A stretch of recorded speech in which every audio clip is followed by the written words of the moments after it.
Hello and welcome to another segment of Stronger and Better. We're so glad to be here on today. I'm so glad I got all my moms here. We're going to have a good time. We're going to talk about this rejection again. Y'all asked for it. Y'all asked for part two.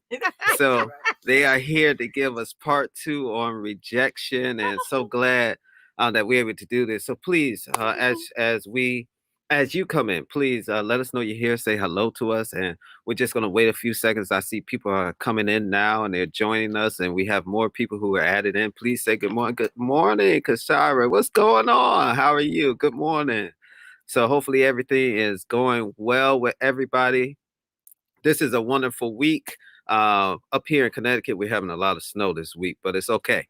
We know how to deal with the snow, but we just praise God that we have warm hearts and we're here trying to get stronger and better together. So please do a watch party. Please do a watch party. We want to have as many people on the show as possible. Also, please, if you want to engage with us, ask your questions, put them in the feed, and we will try to answer your questions live on the show. Hey, good morning, Heather. Happy Thursday to you. Good to see you. Good to see you, sis. I see people are coming in now and about to join in. Good morning, Miss Robin Whitley. What's going on? Good to see you on the air this morning.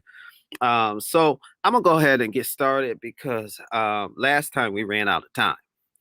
And so I want to give us as much time. I'm gonna bring my moms on here. Hey y'all, what's going on? Hi.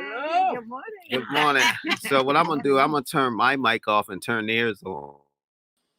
All right. Hopefully we can hear everybody now. And I'm so happy just to have my moms here, and hopefully everybody can hear us clearly.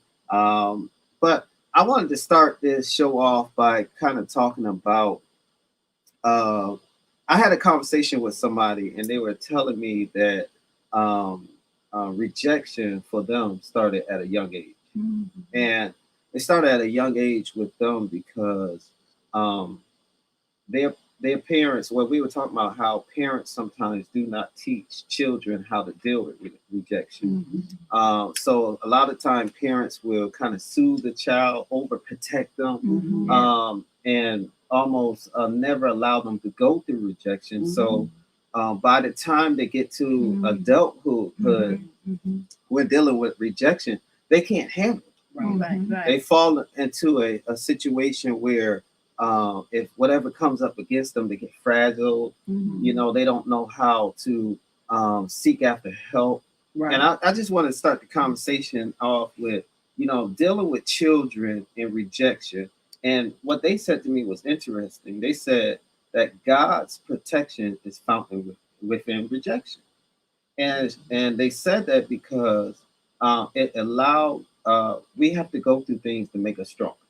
We have to go through things to allow us to get better in life. And God allows us to even go through these situations of rejection at a young age so we can protect ourselves from the enemy when we get older. So I just kind of want to talk about that. I'm going to let Dr. Roberts start this conversation off.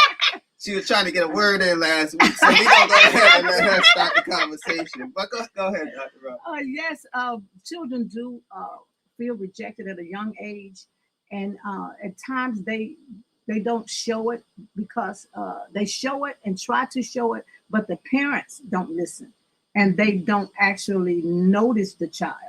I was actually, and I noticed this as my children were growing up. Raphael, at a young age, he was the only, they 12 years apart. So he felt like he didn't fit in because Mel was 12 and Lisa was in college and he's the only child, but he wanted to be like them. And so I saw that he was withdrawing, and we have to watch our children when they withdraw. You have to watch them all the time. That's one reason why children grow up like that, because the parents don't get to know their child at a young age and get to know how they act, what they do, and things like that. So I began to tell him at 5 years old, I said, I'm going to, every Sunday, we're going to sit and we're going to find out exactly how our week was. And he said, Mommy, I'm not good at at talking. Can I write? So he wrote letters every week. He told me what he didn't like about me. He told me what I did and said that was wrong, because he wouldn't have done that. But I gave him the opportunity. Parents, you have to allow your children to voice their opinion. Right. It's a difference between voicing your opinion and talking back. Right. I taught my children the difference. Yes. So when they voice their opinion, don't get upset. That's if they say, I just need to talk to you about this, you need to go somewhere and sit down because I don't like your attitude. That's what most of us do. As young, I'm talking about this, what you call the generation? The baby boomers. Y'all is baby boomers. We're baby. Yeah. They the baby boomers. So that's what happens. But I'm gonna tell you, really, this was a movie. I don't know how many of you watched This Is Us, but I was looking at something the other night, and it came to the channel, and I saw where this coach was calling this child dumb and stupid. And I'm like, what is the world? So the father wanted the child to play football. This child loved football, but he rejected the fact that he was always being called names. Yes. He gave his parents all kinds of signs, but nobody paid attention. All they wanted him to do was play football. Yeah. So then it got to the point where they introduced him to all the big, I'm going to say the New England Patriots. Yep. They introduced him to all of this. Is a young child. Yep. I think he was a teenager. That teenager looked like no more than like 13, 14. Yeah. But anyway, excuse me. So they go out, they go to play this big game, and the father, not knowing that this child has been called all these names by the coach every day. So he finds him in the bathroom, and he's just sick on the stomach. This thing has bothered this child so much, and we have to be careful, parents, because when our children, they might say, I don't feel good today. I don't do, because you know what? They don't want to go to school because somebody's bullying them every day. Right. Yes, why you don't want to go to school? You're getting out of here and going to school today. You have to stop. Amen. So the father found out, or he, took him to get something to eat, and the child he kept asking questions, and he would say no. And you know what the deal is? I believe the Holy Spirit. I'm just gonna say I like to deal with spiritual stuff, but I feel that the Holy Spirit took him back to when he was a child. Yeah. His dad used to be drunk, take him to the games. Mm-hmm. He would just butter him up and talk about how good he was when he was winning. Mm-hmm. Don't let him lose now. Mm-hmm. If he do anything wrong, miss the ball, whatever, he would talk about him at a young age. This child, this father now was felt so rejected. He was going through the same thing that his son was going through. So guess what the Lord showed him? He showed him himself when he was young, and showed him himself sitting right there with his son now. You're doing the same thing that your father did to you, to your son. Mm-hmm. So we have to, this is a generational thing, and we go back, you'll see where his father probably did the same thing. Mm-hmm. So what I want to tell you today is, and then I'm gonna finish this. He did not actually he told his child the story. Sometimes we have to tell our children our story. Not tell them all the horrible stuff, but tell them your story. Right. Amen. That's what I told Raphael, and I was telling him about, your age difference and things like that, but you are loved, you're valued. I told him, I said, you see the hairs on your head? And he was like, yeah, like that. I was like, can you count them? Don't you know God knows every hair on your head? Yes. He was like, I said, you know what? You're important to him. Mm-hmm. I said, remember what Jesus did? He died on the cross so we can live and go to heaven. Yes. He was like, wow. Mm-hmm. So guess what? He can go out there because he know he's valued. He's priceless. Mm-hmm. There's nobody better than him. Mm-hmm. And I said, you are priceless. You are more than priceless. So when you go out there and others begin to say things, don't you feel rejected, because you know who you are. Yeah. Amen. Right. Amen. So this is what we have to do, ladies and gentlemen. We have to tell our children who they are at a young age. And men, you have to tell your sons who they are at a young age. Do not teach that child to be a man at 10, because he's not a man. He's still a child. Mm-hmm. And we have, even though our parents didn't talk to us that way, like Pastor said, we have to learn how to, you know how you were raised. Oh, they beat me, so I'm going to beat them. No. So guess what? You're going to be better than that. You're going to raise your children to be better than that. And that's why I tell some young men who come to me and they get me these woe stories. I tell them, guess what?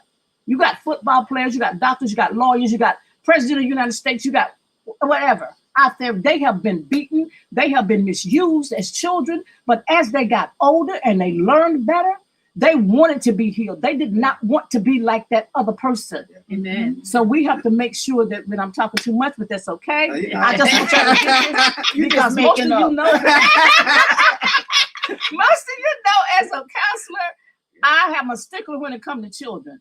And I tell them in a minute, if you're gonna come to me with your child, you better make sure you know who I'm at. I'm gonna let them know I'm a stickler when it comes to children. So if you're a spade, I'm gonna be calling you a spade. All right. So just God bless y'all, and just prayfully that you got something from this.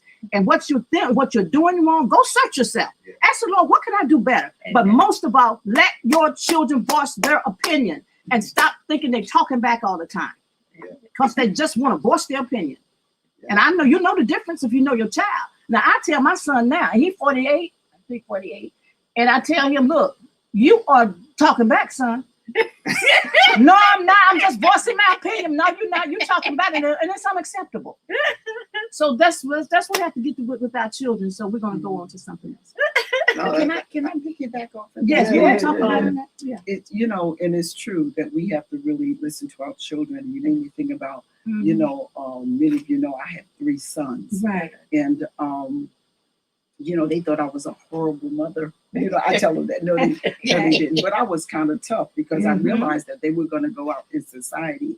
And I would say to my children when they went out, that, you know, remember this, that the world is not going to treat you like mom and dad. That's right. And I used to say, when you come back to 129 Gresham Street, is a whole nother world. You know, I said, we going to love you, but when you hit out there, I want you to be ready. That's and we have to prepare our children for rejection. Yes. And you made me think about not just, you know, with Raphael, and when you're talking about him writing, and as a parent, we have to see our children's gifting. Yes. All of my children are different. They're similar in areas. We all run our mouth and talk and everything. We do that. We all do that. But I have one that's an educator, one that's a counselor, and one that's a financial, you know, CPA. And I remember when you was talking when my children were coming up, because I have a similar situation where the oldest 2 are like almost like 13 years older than the youngest one. But there was an incident that happened in school, and you know, so it was a mix-up. And when they tested my children. They tested one, and they found out that he had a very high IQ. And then they went back and tested the other one, and he had another situation. But what I had to do is I had to say, well, you're good at this, because I could see the difference. You know, a person could feel, not that he couldn't do the work, but he had to learn on a different level. Like I'm a very visual person. If I look at something, I catch it. For me to stand there and say, oh, I'd be confused as I ain't gonna lie, I'm gonna be like, let me close this paper. But what I had to do as a mother, because I saw him with the rejection, because see, rejection don't just stop like I'm withdrawal. He wasn't a withdrawal type of person. He started doing other things and getting in trouble because it was the attention, because he was feeling like, well, he's smart. Well, you're smart. You know, so you have to tell your children that they have their own gifts. And I think a lot of times as parents, we don't pay attention. Yes. You know, we don't pay attention to our children because most folks, they ain't dealt with their own stuff. You know what I'm saying? And so I had to tell him, you're gifted, you're talented. And when, you know, he would sit and act as if he was doing the news, you know, this. And I was like, wait a minute, did you write that? And I said, give me that paper. He didn't have nothing on the paper, nothing. It just came. So you push in. He's very good with people. He just bought a radio station. I told myself, I thought he did something right. And I'm proud of him. And you know, even the one that's in education, y'all know my son, Dr. Hill, I'm proud of him. Then I have Todd. Todd is like 12 years younger. And we had an incident one time that we were all rushing and running out of the house, and he was sitting in the high chair, and he was like looking at us because we was gonna leave him. And I had to stop. Well, wait a minute. Like I'm the mother, I'm going. We was busy that morning, and my husband was going, and the boys was going out. And then I'm like, wait a minute, this kid's sitting here. So he has this thing like, see, that's why I'm like I am, because y'all was gonna forget about it. but we love him. Right. It's almost as if he has 4 parents. Yeah. So even we can love him, and he's experienced some things in his life. But I try to prepare my children to say, when you walk out of 129 Gresham Street, the world is not going to love you like me and your dad. That's right. And a lot of times, even when it comes to men, they think it's you're not a wuss because you tell your son you love him, or you tell your daughter. That's right. Because a lot of us didn't experience that. Yeah. It's funny. Even with the congregants in my church, when I get off the phone and something, I say, I love you. I love you. And it's almost like, I guess if I don't say it to them, they'd be like, what's the matter? Right, that's true. That's what we are. We identify through that. So a lot of times what happens in the areas of rejection, everybody, they're not the same. That's right. And we are different. I'm different from my siblings. They tell me every day she's different from us, But the point being is that if you want them to have a healthy emotional attitude and about self-esteem, you have to start as a lot of times we don't get it. I'm not saying, but when we come into Christ, he said, if any man be in Christ, he's a new creature. Old things have passed away. So the old mindset, and we got to stay in the word. We got to read. We have to talk. We have to use our village. The people in the church is your village, and you're not saying everybody's going to touch your child, but if somebody's going to drop something positive in that child, you have to allow them to do it. Because sometimes we can't get to our children. And there's many people in my congregation, when my kids would get mad and they would shut down because they didn't understand what I was trying to tell them. I'd whisper and say, could you help me with this? Because I trusted them. And I thank God for that. Amen. That's good. So my mother was telling us a story earlier, so I'm going to kind of let her dip into this story here and kind of lead the conversation with this story. Okay. What I was telling them was that I was reading about when it ended up, it's about a lady, and when it ended up, she did become like a minister's wife or a professor's wife or something like that. But anyway, she was in the ministry too. But it started out and she had written down, and she said rejection is almost a universal game. Through all thousands of families play this game. It's much like the game of passing it on. And it's about forgiveness. And she had to go through trauma to get where she was as an adult in the end. But it had to do with her mother and her father. They got married when they were young. And in the midst of this, she said they fought, they beat each other, they did everything. But her mother was a Christian, but her daddy had become a drunkard. So he was abusive to her as well. And she saw all of this.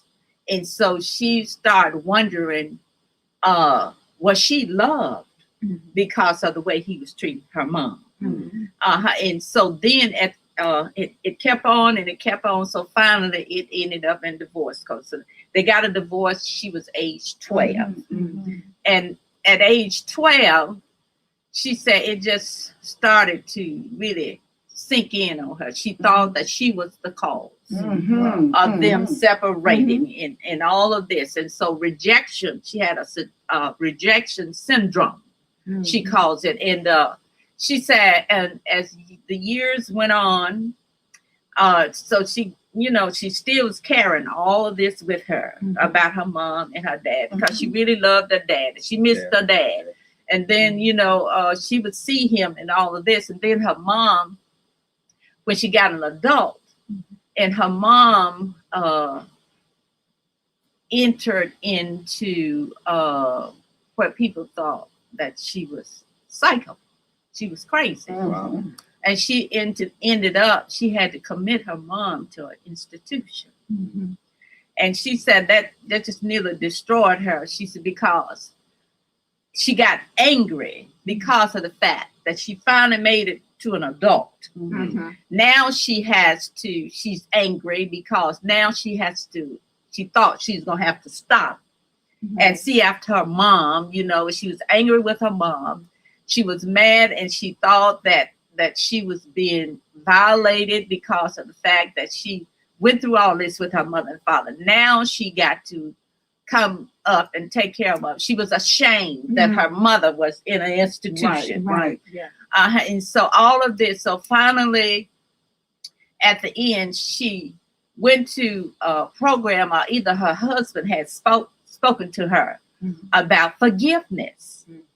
And this was the only way that all of this, what I'm about to tell you, is going to take place, even with your kids and you.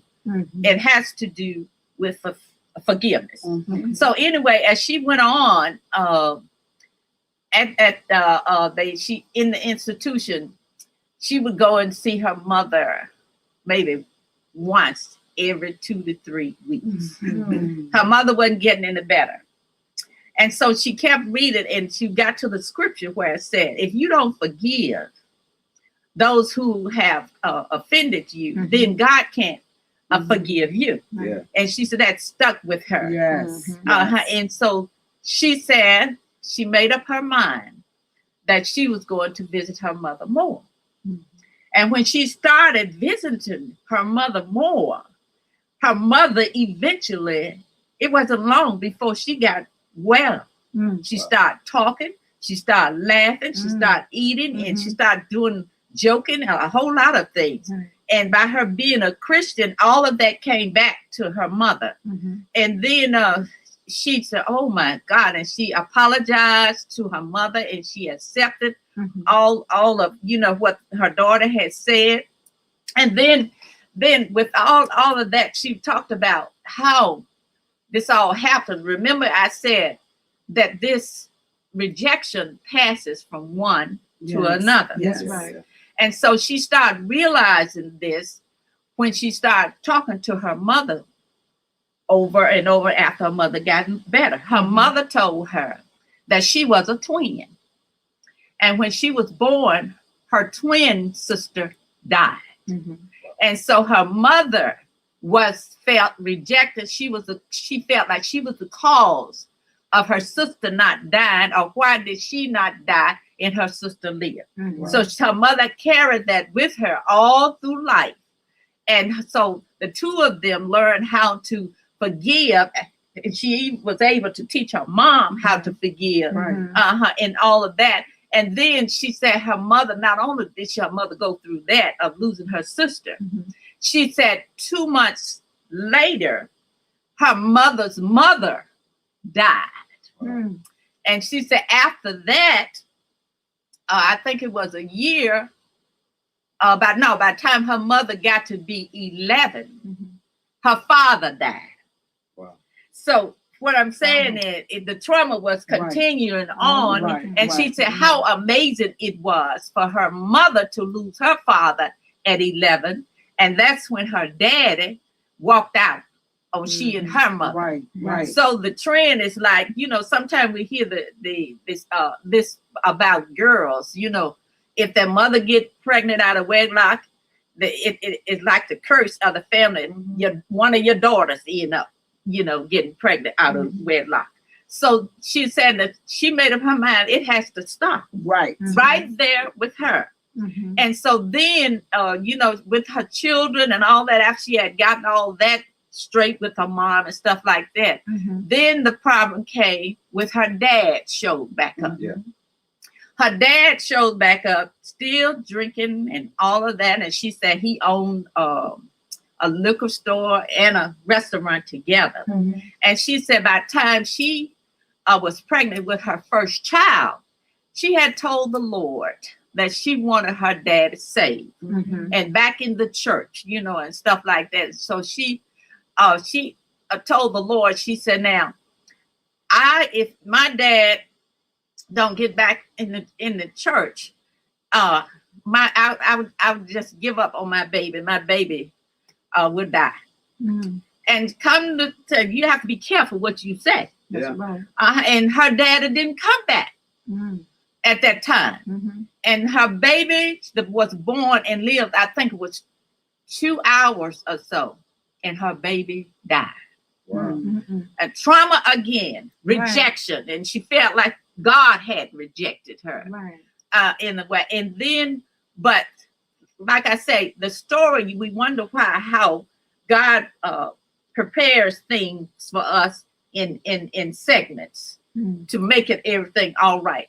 It doesn't mean it's going to happen right now. It might be years. And so finally, she knew she couldn't talk to her father. She wanted to let him know that she had forgiven him for all the years that he missed and the rejection that she had suffered. And so, like you said, writing a letter. She said, I'll write him a letter and let him know. And he read the letter. He had no idea that his daughter felt like this. And said, that's another thing. See, he didn't know what she was feeling all these years. So they began to talk and all of this. And so finally she found out that her dad was rejected. He was one of the children of 9. It was 9 of them. All of his sisters and brothers, his father pushed them out to, go to college, and they came, they had business and stuff like that. But he had to stay on the farm and do all the work and all that. And he resented that. And his dad had treated him like he was stupid, and he couldn't do certain things because he maybe what you were talking about. He didn't have the ability but all of our children have different gifts and talents that God has given them. That's right. Every last one of mine have different. And they succeed in the things that God has given them, natural gifts. I'm not talking about something they learned in school. They have that, but God will give your child, he does. He gives them natural gifts. And so anyway, after she learned that, then she saw the trend of how this was passing on from generation to generation. Somewhere in the family, they were being rejected. And she said when she was able to get forgiveness in her own heart, that's when God came in and took care of all of the things that she was rejected by her mom and her dad and all the other things. And she said the last thing that happened, she and her husband had been married 20 years. And she wondered, she couldn't figure out. Every time he got ready to go, to speak somewhere or stuff and get on the airplane, she said it'd always be an argument on the way to the airport. And she said until about the last time, said he had got tired of this. And so finally one day he confronted her. Everybody knows them. They in the airport argued. And fussing with one another, and said it was a shock for her because she was an aggressor, and he normally was always kind of quiet. So this is particular day he let her have it. And she said when she got back home, her daughter told her, Mama, it's time for you to change the life you want to live. She said, but it made her a new person. And so she finally realized that it all had come from the rejection of her father leaving her when she was age 11. Wow. Right.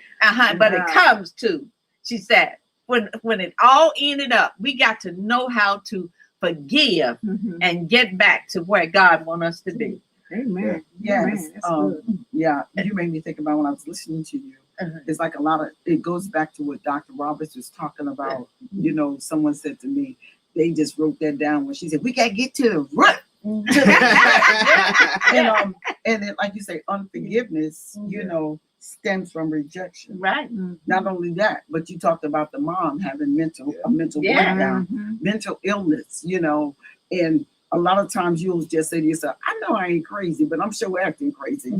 There's things that we hold on, depression, sickness. Yeah. There's a book I love, and I know some people, they kind of like, and different Eastern religions, and I'm not, but just thought process. Louise LaHaye talks about buried feelings never die, and they come out in That's so true. many other ways. Yeah. She buried the feeling of being rejected from her mother. Yeah. That was a true story. That you was reading someone's story, but it made me think about. I have a friend, and she talked about her mother. She felt that rejection from her mother, not because her mother hated her, but when you talked about discussing and telling your children different things, and she said that her mother had a baby before she was born, another sister, and so the baby died at 7 months old. Wow. So when she was born, her mother was somewhat detached, because of she felt like it was something that she did with this other baby that died, and she didn't want. So she figured, like, if I just kind of stay back, this had happened, and this is a believer. And she said her mom sat and talked to her, and it gave us solace, but she just could not understand. They had a connection, but there was something missing, because you can always feel that.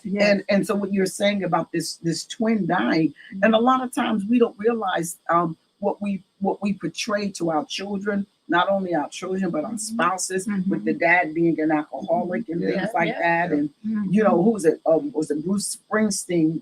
This morning was arrested for DWI, and he was talking about he never wanted to drink because his father was a horrible alcoholic. Wow. And now at this stage of life, something like that, which you that's why you got to, what you talking about, forgiving and getting that stuff out, because we have a tendency to repeat things. That's right. Because we hide them, we put them away, and like, no, I don't feel like that. You got to go to God and say, yes, I do feel like this. Yeah. The pain of rejection is there, but what else? What's growing out of that? Some people are bitter, even with their husband. They just argue, and that comes out of bitterness and unforgiveness, as you were talking. And we as believers, don't we can't spiritualize everything. Okay. That's right. But we want to act like, we leaving here when we finish this program going to heaven. No, we going home. We're gonna deal with people.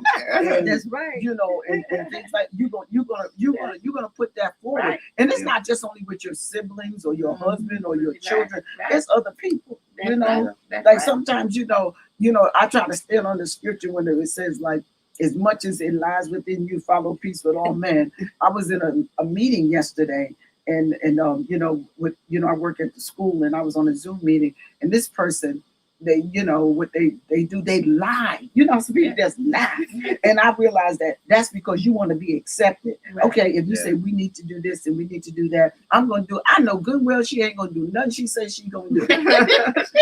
So you know what? I didn't want to hurt her feelings, and I knew they. So before they said, well, we've discussed everything. We could just go. I had Zoomed off, and they called me. They said, we noticed that it was only 4 people left in the meeting. I said, you know what? I had to leave because I was rejecting everything she said. And I didn't want to hurt her feelings. But guess what?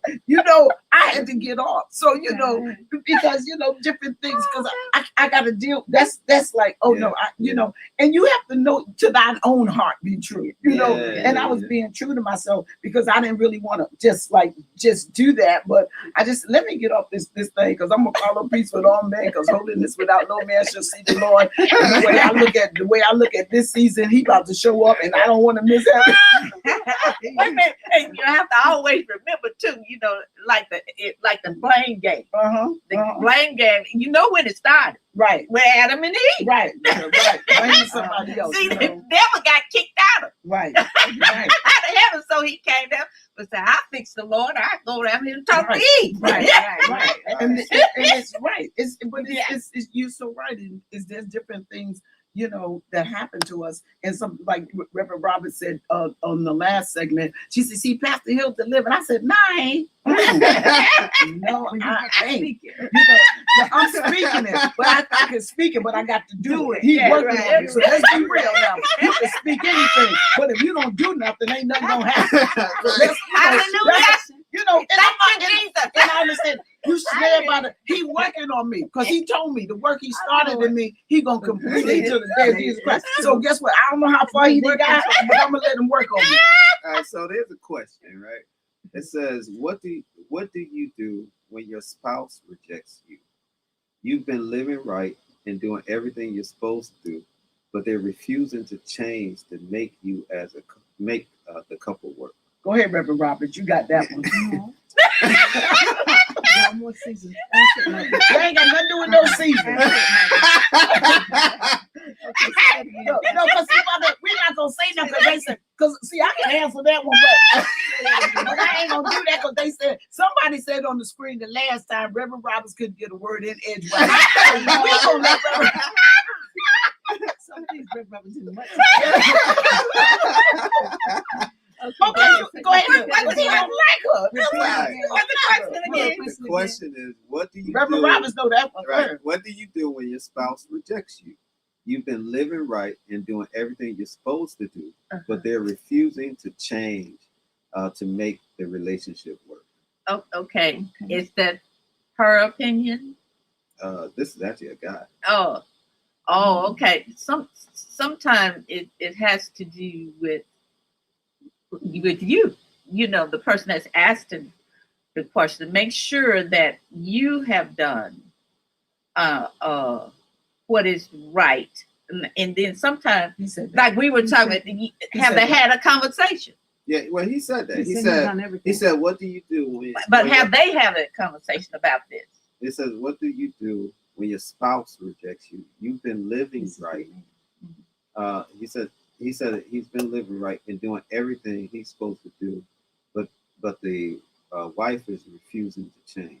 Can I say something? No. Okay.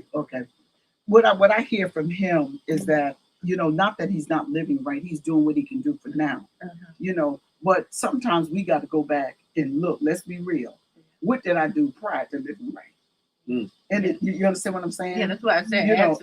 Ask the question. What is it that I've done to you? And like we do stuff to people because we're not just rejected because they just reject us. And we're not saying that the wife might not be dealing with some type of rejection that she's experienced. But sometimes we got to be honest with ourselves. Because when we get saved, like he didn't do it in the sea of forgiveness and remember this the most. But I told y'all, God will forgive us, but we walk among men. Yeah, that's true. And sometimes you have to say, like what Mother is saying, let's have this conversation. What did I do to you? And I've done things, and said things, and I ask you to forgive me. Once you go to that person and you ask them to forgive you, but you got to acknowledge, like David said, I acknowledge my sins. And a lot of times when we get saved, we act like, you ain't been living right all your life. Let's be real. That's why he put the clause in there, if you sin. We have an advocate with the Father.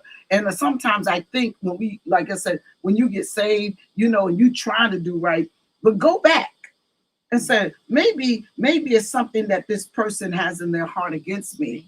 And I need to get this straight. I'm going to go and say, because I love her. It's evident that he loves this person, but there's something there. And you need to have this discussion. Right. And then but before you have the discussion, you need to pray. And not only for her, but pray for yourself to see you. You know what I'm saying? Because there's some stuff in there that has caused this. How when we first get married, we in love and everything, but then we forget. Maybe it don't have to be nothing big, but maybe it was an action or something. It could be something that you don't do that can cause something to be dead. Well, let me ask a question because I think this what you think about getting married? I'm not saying anything because I think this can be can go two ways. That's right. That's Yeah. what I was gonna say. Because you can jump into a relationship with somebody. Yeah. And you can see the signs. Yeah. And you love them so much that you're hoping that they would change once you get married. Yeah. Right? I see. You see her face.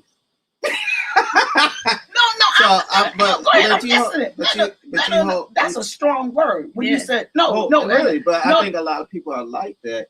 They get in a relationship, they try to do what's right, and it's not necessarily that they did something wrong to the person. Yeah. But they hoping that person would change, but it's based off of maybe what previously happened in their life from their parents, like we were talking about, being raised a certain way as a young person. Not they don't know how to deal with rejection, so they're pushing their pain on to the relationship. How do you deal with that? Right. But first, no, when I looked at you, when you said we just so in love, you learn to love people. Most people, let's like you say, you are infatuated, or maybe you feel this person can, when you get with somebody, they look good, or it could be an emotion. What kind of love is it? Right. That's why my eyes like, well, what kind of love was it? I just want to answer this person, and then I'm gonna answer this person's question. And tell that's why I was going back to that. And what he was like saying, he's done all he can do, and it's not just like what I'm saying. It don't have to be him, but it could be. When I said let's look at both sides, it could be. And but a lot of times, what happened is what you said. I like when you said that we see the red flags, because of out of our own personal need. We ignore it, and we think that we can. Well, I can get in there and I can change it. You can't change people. Right. That's something you can't do, and you can waste your time. And time is something you cannot get back. You can waste your time trying to change somebody, and that's nothing you can. And that's why, right? And that's why it's so important to you when you get ready to get married to seek counseling. And you will find out that there are some things about you that has never registered. Thank you. Before. And you said, wow, I hadn't thought of that. Right. And things like that. So that works two ways. But sometimes if one want to go to the counselor, the other one doesn't. That's right. So, because one, but there's nothing wrong with me. And that happens two ways too. It's not a lot of times women that said their husbands don't want to go, but there are a lot of times their wives don't want to go. Right. Yeah. So that's a real issue there. Well, I want to suggest to the young man that what you do is that you sit down with your wife who's married, right? Yeah. You ask her, is she willing to go to counseling? And a lot of times they would go. If they're willing to go to counseling, I don't know what city you're in, but if they're willing to go to counseling, if both of you really want this marriage to work, then you can call me, Dr. Ernestine Roberts, at 860-243-6521, extension 121. And God will work it out for you. This is my answer to you. You've done all you can do. She's still rejecting. There's reasons for what's going on. So the only way that we can really, nip this in the bud is get to the root cause of what the problem is. Okay. Yeah. So if you're in the area, or if you're not in the area, you still can call me. Okay. All right. So there's a question came back around. It says, can you ask them to continue the last conversation on part 1 about women can't stand to be rejected by a man, and she then offers sex just to be with him because he will see her for I guess saying see her for herself, won't see her for herself. So just using sex as a tool to keep him, so that he won't reject it. Sex won't keep him. Okay, Mother went there, but last time. Okay, I just want y'all to know. I told Mother don't be saying some stuff. I'm not laughing. She cut me off. I'm not gonna say a word. You talk. We was laughing. That one to y'all. No. What's your number again, Dr. Okay. No. It's something she's saying. It's the way she feel about herself. Right. You know what I'm saying? She has never loved herself. And if you have to have sex with somebody, he likes the action, and he don't like you. I hate to say this, sister, but you don't like it. Yeah. You don't see yourself. You got to love yourself. Yeah. You are fearfully and you are wonderfully made. And if you got to do this to keep somebody, or you feel you keeping them, I'm going to help you. You're not really keeping them. And then you go to sleep every night feeling bad about yourself, and you wake up coming up with some kind of, I don't care how many negligees you buy, what you do. If he don't want you, he just don't want you. Yeah, and I know it's hard. Why would you want to be with somebody? Right, right, because you don't like you. Yeah. And that's something that stems, having low self-esteem. Yeah. And people will say, oh, they make me have low. People can't make you do nothing. That's the way you feel about yourself, and so and you're feeling worse. And my heart goes out to her, because I'm quite sure she's feeling worse about herself if you keep laying down with this man and he don't see you for you. He sees you as an object. She's an object of two. And yes, something that's going to bring some type of pleasure that's only going to last for a few minutes, and he still doesn't see you. But when you start seeing yourself, you're going to change. When you see that God made you for his purpose and you have value, and if nobody else don't like you, you have your own party. Yeah, you know what I'm saying? Remember, I think I talked about that the last time about having affirmations. I'm loving and I'm, lovable. I'm fearfully and wonderfully made. Yeah. Ain't nobody else like me. You can't do what I do. You can't walk like I walk. You can't talk like I talk. I was go ahead. Right. I was telling my son the other night, I said, I gotta go wash my hair and because I'm gonna deep condition. He said, girl, it ain't gonna take you that long. So y'all missed that one because I ain't got long hair. But it didn't bother me because you know why? Whatever I got is mine. Okay? Because I learned how to love me. And when nobody else didn't love me, I can honestly tell you, sweetie, that I know what you're talking about, been there, done that, and it don't work. So what you need to do is just to say, Lord, let me see me. You made me. Let me love me. Spend time with yourself. Get in the word. God made you. You're a part of his kingdom. You have been adopted into the royal family. You are God's child. You are somebody special. And you need to say, bye, boo-boo. We're not going to do this no more, okay? And when you start saying, no, no is a hard word, but you have to learn how to say no to your own self for things that you would desire. Okay, did I do good that time? All right, so there was another question that came in. It's actually a story. I was telling my mother about it earlier, but it came across this week that was saying that they were in a relationship for 25 years.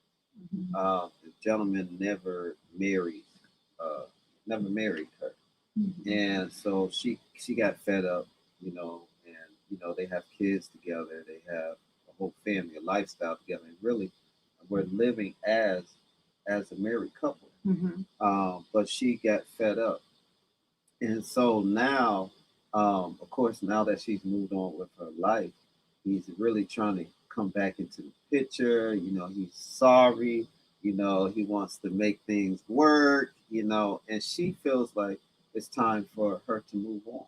Yes. And so Wonderful. what she's battling with is the point of how does she move on without feeling like she's rejecting him, or that she's making a mistake even in her life, that this is the right move. Okay, how I need to know how soon did she move on after this relationship? Was it a month? Was it a year? Was it 2 years?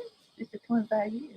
No, she was with him 25 years, but she moved years. on to someone else. I don't know. I don't think she moved on to somebody else. When I saw the story, I thought it was more that she moved on, just got him out of their current situation. They're not living That's what together. it sounds like. They're That's not, what it sounds like Right. to me. Well, I would say this: 25 years if you're with a person and they don't value you enough to want to marry you, then you need to bury that and move on. Yeah. Don't feel like you rejected. Don't, because you know what? That's the lie from the devil. That's what he does. Oh, that's what he does. I'm looking at Pastor. I do it all the time. He gives me motivation. But that's what the devil does. The devil will trick us into thinking that maybe if I talk to someone else, he's not the right one. You will be going around and around. It'd be just like the Israelites, running around in the wilderness and running around in the wilderness till you look back on your life and say, what did I do with my life? And you be 79 years old. So guess what? We got to believe God. God can move you out of a situation you think you're doing it. And so if you moved out that situation, don't look back. Right. Don't be like the woman with the pillow salt. Don't look back. You keep moving forward. Move forward. 25 years is too long. If he wanted you, He's tolerating you because everything's easy for him. No, move on.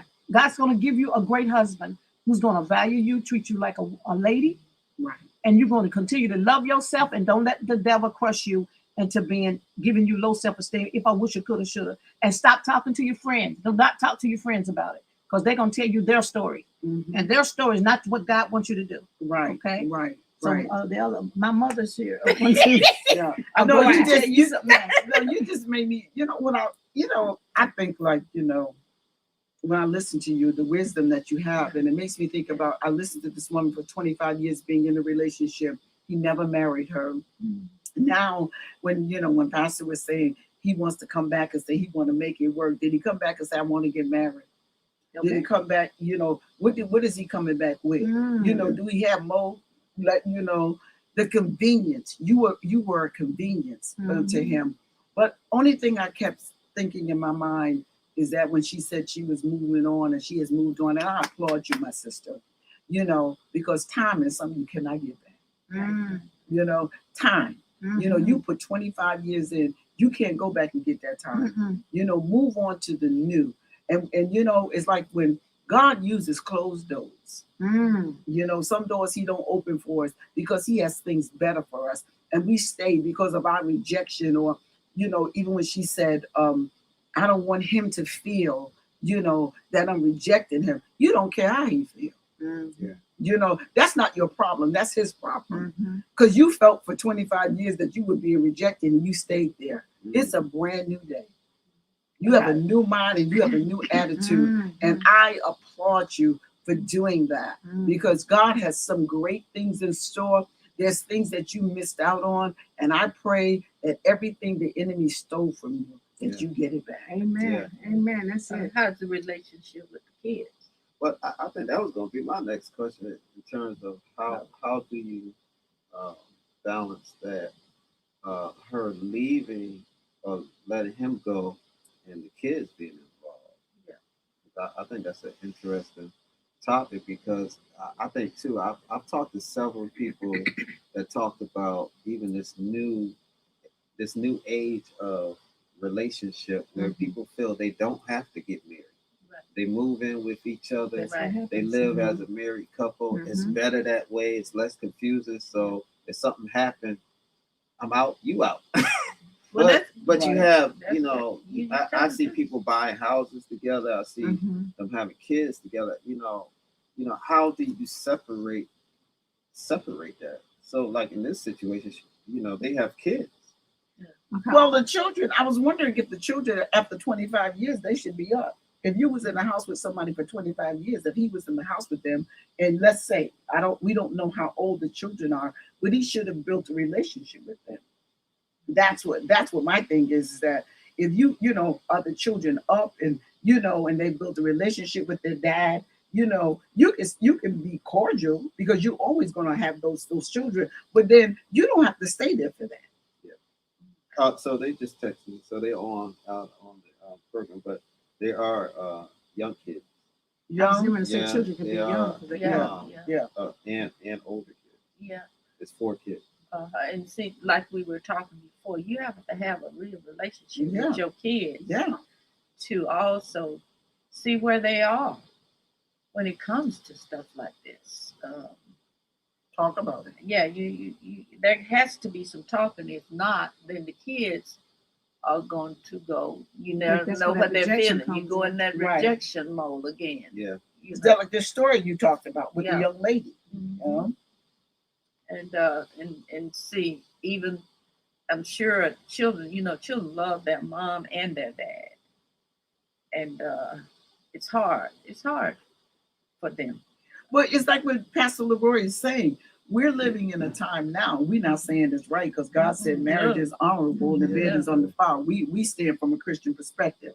If you love your children and you decide that you all are not going to be together and she's moved on, and you can understand that. Like I said, you ain't got to stay there and let nobody just use you now until you wake up one day like what Dr. Roberts said. You 79 and ain't nobody buying 79 too much no more.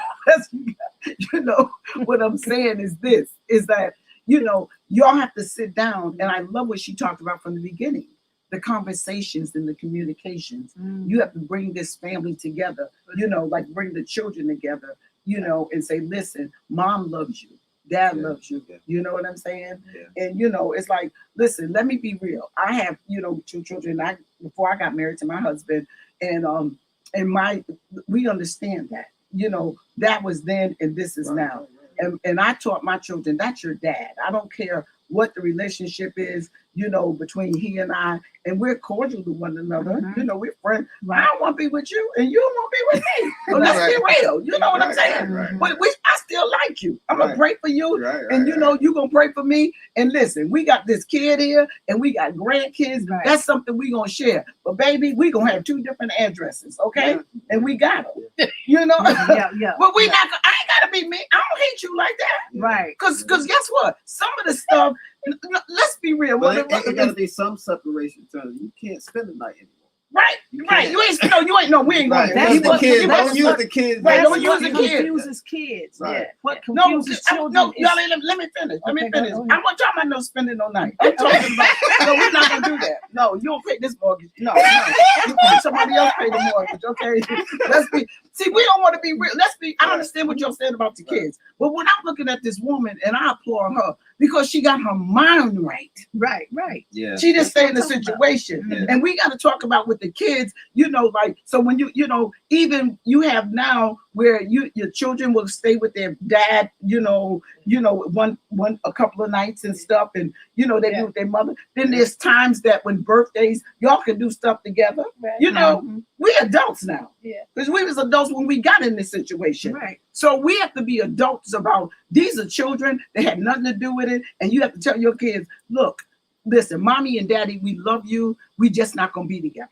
Well, that's what I'm saying. And that's it. And that's it. And they went to spending the night. I feel like no, he didn't say that. Only reason I say that is because in conversations that I have had with people, sometimes they'll say, they want to stay the night to help the kids in the morning or do this. You can't do that. You come in the morning. You ain't got to spend the night. You just get there an hour early.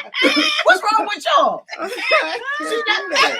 But sometimes we make it because you know what we're doing. We're battling our emotions. Yep. We say, but the flesh is still here. Let's be real. I'm telling y'all, the flesh is still here. Okay, you still dealing with that rejection piece, and and we come up with excuses. We got more excuses than somebody trying to escape from Q1 or life raft. We do that. But and they were like, well, see, my kids, well, you was here. You was here. You come back in the morning, okay? Yeah. And we still go, I want to make sure they get a good education. Yeah. Well, they have parent days. You go to school, we gonna do this.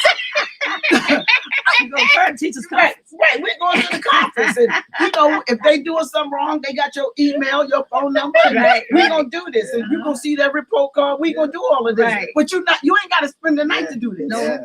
Okay? Because the nights that you should have been here, like mother said, you probably was somewhere else. For 25 years. Right. 25 years. There was a whole lot of nights. The way I see it. That's over. Yeah. That's true. No. So somebody did make a comment. They said a lot of manipulation, and it's if the party isn't ready to separate, it's a problem. How do you deal with that? And we only got about 2 minutes. How do you deal with if the other party is not ready to release you, and you're ready to go? But the other party is still in the house, or they gone?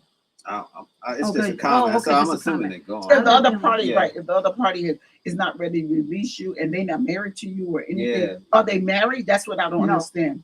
Well, in this situation, they're not married. Okay. So he never married you, or you never married y'all ain't never got together. Right. That's the way I look at it. I could be wrong. No, I know you're talking about emotionally. But if the other party isn't ready to release you, so meaning that probably they're calling all the time. Yeah. They're coming by. They trying to stop. They're trying to start new relationships. They get and they're trying to hold you. It's called block. Right. Yeah. Right. I learned it's called block on your phone. You ain't got to be ready to let go, but I'm gonna let you go. Block. And if you show up out of the sewer when I'm walking down the street, no, we gonna get a restraining order. You know. But you have to, no, the person, that was humor, y'all. That was real humor. But you have to make up in your mind. It's true. No, I was only making. No, I was making. You know, she the counselor. She real serious. But you do have to. That's true though. You have to block people when you finish. I have a niece that do that. If you get on her nerve, she be like, "We ain't gonna do this no more." She just block. But she tell me, "No, I can't be dealing with that." If you can't move on, it's like you got to cut the cord. Yeah. You understand what I'm saying? And a lot of times, I think we like to chase too. You know, somebody, now he want me. Yeah. No, he don't. If he ain't coming with a different story in a different game, let's be real. That's it. You bye, boo. Right, bye, boy, whatever. Bye, Felicia. I just thought about that. Jaquan. Wait a minute, I just thought about that, and That's it. When I said it's it. Right. If you ain't got this in my hand, no, we ain't doing this. You're a Christian. You are a Christian now. Like my dear said, you're a Christian. Okay? And there's certain things we don't do. We gotta pray, say, God, I want a new life. I don't want to keep going through my old life and having this man chase me and he get on my nerve and everything. You just say, no, I don't want to do this no more. And if he don't understand that, there's other methods. Yeah. Well, it's been a real conversation. And so glad, I love y'all. Look, I might ask him a question or two about my life after this. Y'all can't hear it though. But just thank y'all for joining us and I love y'all. And please, you see at the bottom of the screen a link to my YouTube channel. We're here every Thursday at 11. Next week we should be on the air talking about being single. Oh, great, good subject. And living a life of what they call it, sexy, saved, and celibate. All right.